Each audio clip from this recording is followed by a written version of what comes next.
రామగారు బాబు ఎక్కడికి వెళ్ళాలి? ఆటో ఎక్కడికి వెళ్ళాలి? వనట్పురా. మరి చెప్పులు వేసుకోరా? చెప్పులు వేసుకోలేదండి, కొంచెం ఆటో ఆఫ్ పెట్టడం. ఆటో ఎక్కాలా? ఆటో ఎక్కిస్తాను, ఆగండి. టిఫిన్ చేశారా? చేసానండి. చూస్తా తర్వాత తాగుతాను. అంటే ఎండ ఎక్కువ ఉంది కదా. ఇదమ్మా ఎంత అండి? తాగండి, డబ్బులు అక్కర్లేదు. అయ్యో తాగండి. చెప్పులు వేసుకోవడం అలవాటు ఉందా? అలవాట్లేదా? కొద్దిగా ఉంది, తాగండి. నీకు పాసుకొచ్చాను బాబు. పర్లేదు. ఇలాంటి వాళ్ళే ఉంటారు కానీ అందరూ ఒకలాంటి వాళ్ళు ఉండరు కదండి. కాదు, కళ్ళు కనబడతా? అవునా? ఎలాగ వెళ్ళిపోతున్నారమ్మా? జాగ్రత్తగా వెళ్ళాలి. చిన్నప్పటి నుండి అండి. రామ్మా, వెనకరా ఇప్పుడు ఎక్కమ్మా.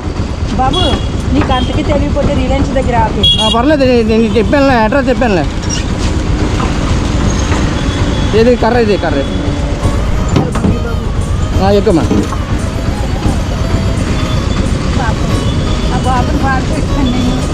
కూర్చోండి.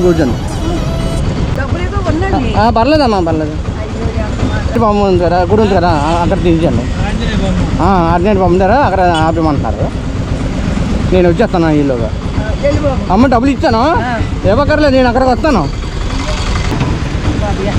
మెల్లిగా తెగండి.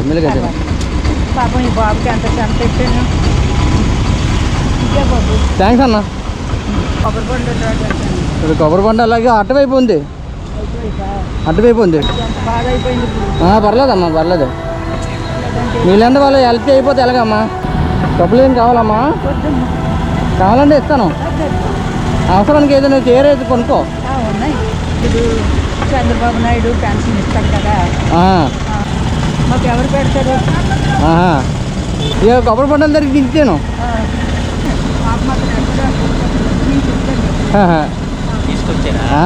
ఎక్కడికో దిగారు, వనట్పురం అనుకుని అక్కడికి కాదమ్మా అంటే మళ్ళీ ఆటో ఎక్కించి దించాను.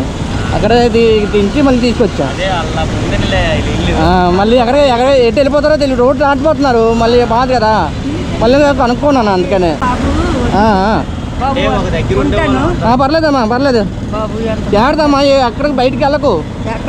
ఎవరైనా తోడు తీసుకుని వెళ్ళు. ఇప్పుడు ఎండాకాలం కదా, ఎక్కువ తిరగకు. సరే అమ్మా, అయితే వస్తాను. సరే అమ్మా, పర్లేదమ్మా, పర్లేదు అన్న, వస్తాం.